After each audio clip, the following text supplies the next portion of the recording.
Nouvelle affaire de Benjamin Le Digue, donc celui qui a dansé dans une église en crop top, de manière plus ou moins explicite. Dans TPMP, ils en ont redébattu, parce qu'apparemment, Benjamin Le Digue aurait été condamné pour préjudice moral. Donc on nous explique, c'est Divisio, l'avocat, qui nous explique que préjudice moral, c'est parce que, en fait, il n'a pas donné l'autorisation au prêtre de faire ce qu'il a fait, autre chose que le culte. Mais donc ça veut dire que techniquement, si Benjamin Le Digue a été condamné pour cette chose précise, ça veut dire que, logiquement, n'importe quel prêtre de toutes les églises de France pourrait porter plainte contre un touriste qui se balade dans l'église, qui est athée, qui est pas là pour le culte, qui est là que pour les images, la beauté du truc, et qui se prend en photo, en selfie.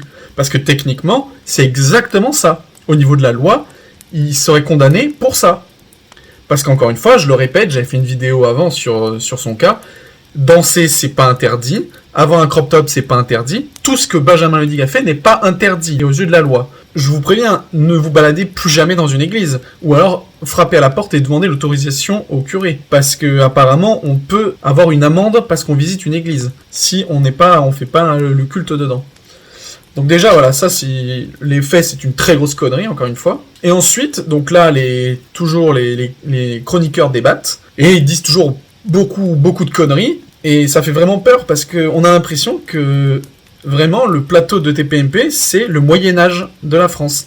C'est-à-dire qu'on a l'impression d'être dans un monde religieux où on a le droit de rien dire, où dès qu'on sort des cases, on se fait couper la tête.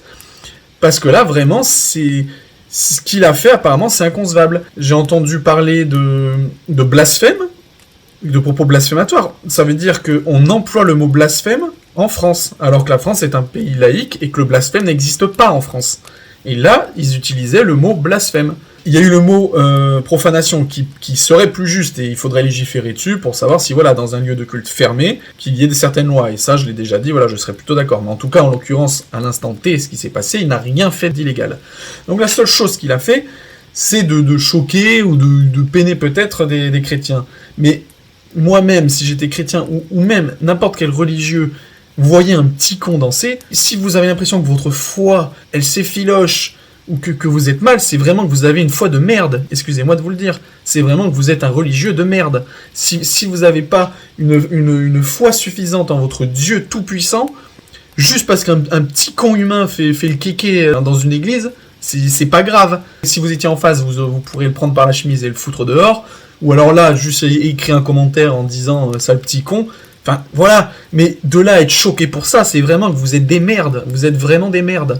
Et après, c'est pas fini, parce qu'on entendait d'autres gens dire que il faut faire attention à notre époque, qu'en fait, justement, il faudrait peut-être s'adapter, que maintenant, il faut dire des choses qui ne blessent pas les gens. Mais dans ce cas-là, si chacun se sent blessé pour n'importe quel truc, plus personne va avoir le droit de parler. Et en fait, là, on est en train de se diriger, à la 1984, on se dirige vers une dictature de la bonne pensée, où on va plus avoir le droit de rien dire parce que chaque truc peut déborder et offenser quelqu'un.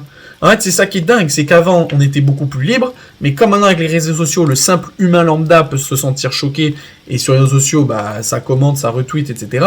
Mais c'est pareil, c'est pas l'ensemble de la France qui est choqué, c'est peut-être 10 000 personnes ou 50 000. Donc voilà, donc il faut arrêter avec ça. Et c'est pas parce qu'on est choqué qu'il faut condamner la personne. On est en France, encore une fois, dans un pays laïque. Si la chose est légale, alors soyez frustrés dans votre coin et arrêtez de dire « Oh là là, c'est inadmissible ce qu'il fait, etc. » Parce que tout ce qu'il a fait est complètement légal. Autre point, donc je crois que c'est Hanouna qui a dit ça, c'est que cette personne, il faudrait la blacklister des réseaux sociaux. C'est-à-dire qu'elle a fait quelque chose qui a blessé des gens, et lui, il a gagné en popularité, et après ça, il a pu vendre des photos de lui. Et le fait de gagner en notoriété, forcément, bah, il va vendre plus. Et là, cet Hanouna, il va dire carrément qu'en gros, parce qu'elle gagne de l'argent sur cette vidéo qui a fait des millions de gens tristes, il faudrait le blacklister. Et donc on en revient encore à une censure, c'est-à-dire que dès que ça plaît pas à quelques personnes, il faut censurer tout ce que les gens font. S'ils gagnent de l'argent après, c'est comme ça, c'est son business. Il y a plein de gens qui ont fait des conneries et des trucs comme ça, et qui gagnent de l'argent parce qu'ils sont connus, mais c'est la vie. Il y a la loi et la morale. La loi, elle fixe ses trucs, et après, chacun a son éthique et sa morale. Et le truc qui me fait vraiment rire, c'est que du coup, Hanouna qui critique tout ça et qui dit qu'avec le buzz, etc., il gagne de l'argent, mais est-ce qu'il se rend compte que c'est grâce à lui qu'il a autant de popularité. Moi-même, j'en aurais jamais entendu parler de ce mec. Et là, il a fait des millions de vues, mais parce que ça a été relayé par Cyril Hanouna, il fait des millions de spectateurs. C'est lui la plus grosse chaîne médiatique. Donc en l'invitant 4 fois sur les plateaux, et en reparlant de lui maintenant, mais c'est lui qui fait que donner de l'audience, et qui fait... En fait, indirectement, c'est Hanouna qui donne de l'argent à Benjamin Ledigue. Et justement, ce dernier doit être vraiment content, et il doit rigoler derrière son écran. Il doit vraiment se dire, mais quelle bande de cons. Il me crache dessus, mais il continue à me faire de la pub. Et il a complètement raison. Donc bref, Benjamin Ledigue, sa condamnation est stupide. Ça pourrait être un cas de jurisprudence. Après ce qu'il a fait, on pourrait légiférer pour dire dans les lieux de culte, on fait pas ça si on a des amendes. Point. En gros, on intègre le blasphème à l'intérieur d'un lieu de culte. Ça, oui, pourquoi pas. Mais c'est tout. Ce qu'il a fait, pour l'instant, ne mérite pas tout ce qu'il a. Si même, en tant que religieux, vous êtes choqué par ce qu'il a fait, c'est même triste pour vous.